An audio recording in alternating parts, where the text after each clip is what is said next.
आणखी जर थोडं ह्याच्यासोबत जास्त दिवस जर राहिलो तर नक्कीच माझ्या जीवनाचं वाटोळं करणार आहे पोरग. खरंच लय अवघड आहे राव. जगणं मुश्किल करून टाकलंय माझं. जगणं मुश्किल करून टाकलंय. उठ की सोड रोज आले की एक टायमाला देवाचा घंटा वाजवणं चुकल, मंदिरात जाणं चुकल, पण रोज मात्र ह्याचा मला मंत्र चुकत नाही. रांडवा रांडवा. मी ह्याला म्हणलं ह्याच्यावरचं मला प्रश्नाचं उत्तर तरी दे बाबा. काय असेल एखादी तर बघून बसून टाक. माझं एकदा करून टाक. एकदा तुझ्या इच्छेने वाटोळं काय करायचं असेल तर ती बी करायला तयार नाही. उठलं सकाळी आलं की भावानी सुरू झाली याची रांडवा. अरे काय जिंदगी आहे.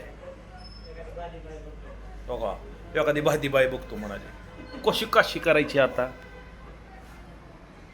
तसं मी एवढं हँडसम असतं नसं ते काय मी काय राहू दे. भातीबाई म्हणाला किती हँडसम आहे राव मी. अजून बी असं जर मी फिरालो ना तर अशा 10-5 अशा फ्लॅट होऊन पडतील खाली. देवाने माझ्यासोबत लय चुकीचं केलंय. लय म्हणजे लय अन्याय केलाय माझ्यासोबत. ह्यांचं तोंड बंद करायला पाहिजे. हां करून टाकतो तुमच्या पायी ना माझं वट्टोळ करून टाका करून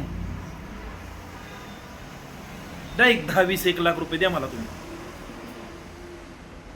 करून टाकतो मग मी लग्न. द्या माझा नंबर घ्या. मी नंबर टाकून द्या मला रागा 20-25 लाख रुपये आणि करून टाक म्हणावं लागेल अशीचं लग्न. मग करतो मी. अय साधू रोज दे किस दे हक दे पात दे.